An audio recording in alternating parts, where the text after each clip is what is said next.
Council will now begin its consideration of item 2 of the agenda. I now give the floor to Madam Najat Rochdi. Thank you, Mr. President. Mr. President, it's an honor to brief the Security Council from Damascus. This month marked the 25th anniversary of Security Council Resolution 1325, a milestone that reasserts the central role of women in peacemaking, demands their equal participation, and insists on their protection from gender-based violence in conflict. These fundamentals resonate deeply for the entire future of Syria. Syrian women have the right to participate fully and meaningfully in determining the future of their country. They led and sacrificed for survival, justice, and equality through more than a decade of conflict. President Shara himself recognized this in January when he said Syria was, and I quote, liberated by virtue of the martyrs, the male and female detainees, the tortured men and women, the missing men and women, and all their bereaved mothers and grieving families because of their sacrifices and the sacrifices of all of you, end quote. Last December, Syrian women joined the celebrations of a new era with expectations of relief from hardship and demands for a durable journey to the rule of law and true equality, a political future which Syrian women would help shape and lead with the real decision-making power. Many rejoiced when they heard President Shara say in January that he would work to form a comprehensive transitional government that expresses the diversity of Syria with its men, women, and youth, and will undertake the work of building Syria's new institutions until we reach a stage of free and fair elections. In the 10 months since, we have continued to engage Syrian women from all walks of life, regions and persuasions. They obviously don't comprise one entity, and their views are diverse, but an overwhelming sentiment for many Syrian women is that the processes and initial outcomes of transition have not matched their expectations and the commitments made. This month, 6 women were elected to the People's Assembly out of 119 seats contested, reflecting a voting process where women are consistently underrepresented from the outset, which could have been avoided, where women were 2 out of 11 members of the Supreme Committee for Elections, 10% of the 180 election administrators, 13% of 1,400 candidates, and 18% of the 6,000 electors. The Supreme Committee for Elections itself noted that the share of women is inconsistent with the societal and political role that Syrian women have long played. And while more women are likely to be represented in the People's Assembly via presidential appointees, Syrian women expect and demand future electoral processes designed to protect their legitimate rights to participate and to maximize opportunities for their representation. I truly believe that the women of Syria remain this country's greatest assets. They remain invested and engaged in the political transition, and they want to engage further, much further. I look forward to a collective and renewed focus by all to ensure that their demands and expectations are met as transition moves forward. We urge that this includes clearer measures and strategies to prevent exclusion from leadership role, a stronger legal and political stance against discrimination, and state action to ensure protection from harassment, threats, and violence. There is no substitute for Syrian women advocating on behalf of themselves and one another. Mr. President, the indirect elections for the Transitional People's Assembly were held on 5th of October. The elections proceeded in a manner that was largely peaceful and appeared orderly, though there were incidents of election-related violence in preceding days, including the killing in Tartus of a candidate.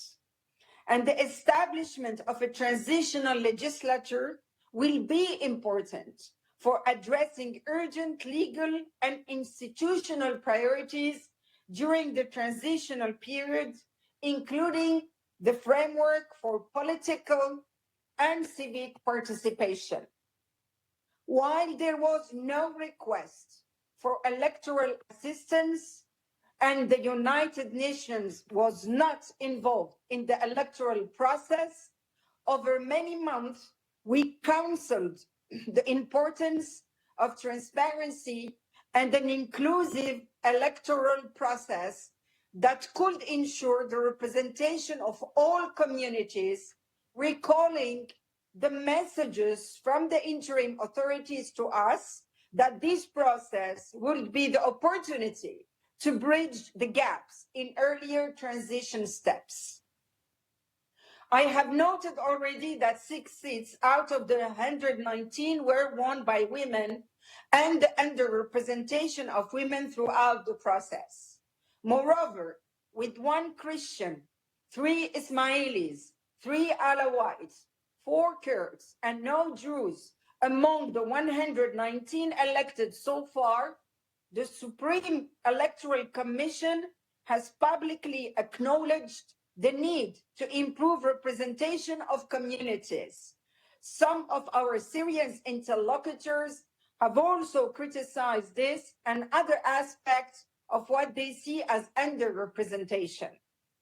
We await President Sharaf's appointment of a remaining 1/3 of the 210 seats.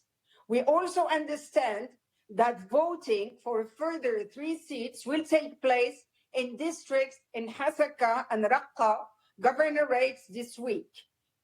But that 18 seats will remain vacant from other districts in northeast Syria and Suwaida.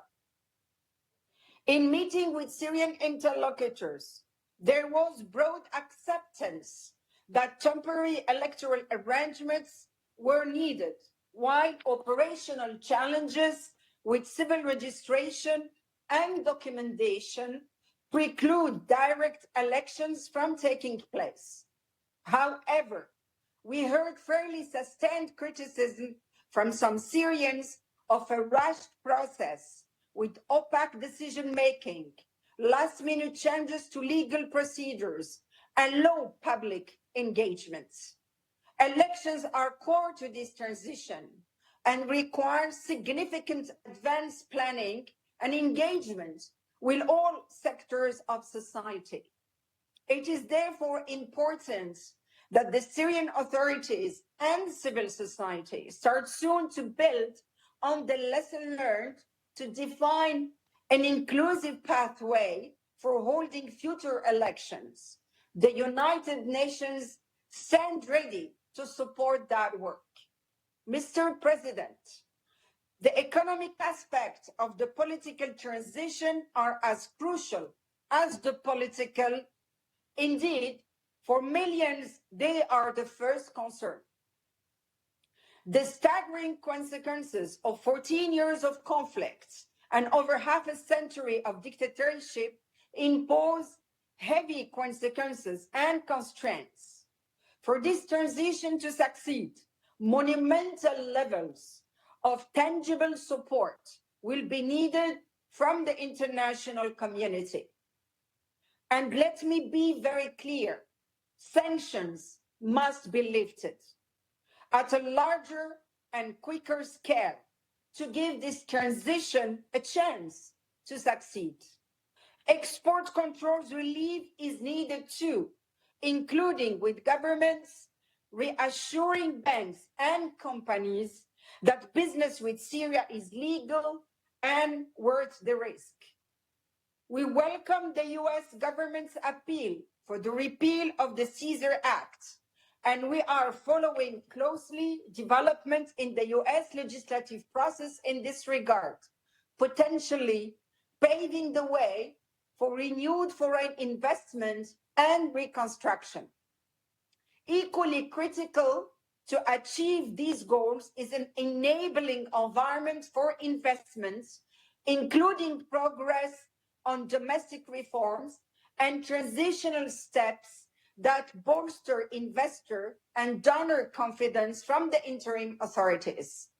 Mr. President, in addition, clear next steps are needed along the path of accountability, transitional justice, and progress on the missing. The interim authorities have appointed national commissions to work on these issues, and the United Nations remains poised to assist as required. Furthermore, we reiterate our calls for the publication of the conclusion of and follow-up action on the National Committee for Investigation and Fact-Finding into the coastal events in March, a necessary step for all in Syria to feel that impunity and the prevention of recurrence are being addressed. Mr. President, this month brought renewed turbulence in the northeast, with fierce clashes erupting between interim authority forces and those affiliated with the Syrian Democratic Forces in Aleppo city. These events highlight the persistent fragility of Syria's security environment and transition. But thankfully, they also demonstrate the ongoing willingness by all Syrian sides to de-escalate and turn to dialogue. We welcome that just one day after the violence, President Bashar and senior ministers met with the SDF leadership in Damascus, agreeing to a comprehensive ceasefire. We further welcome technical talks held the following week between the Ministry of Interior and Defense and SDF representatives addressing key military integration elements of the 10 March agreements.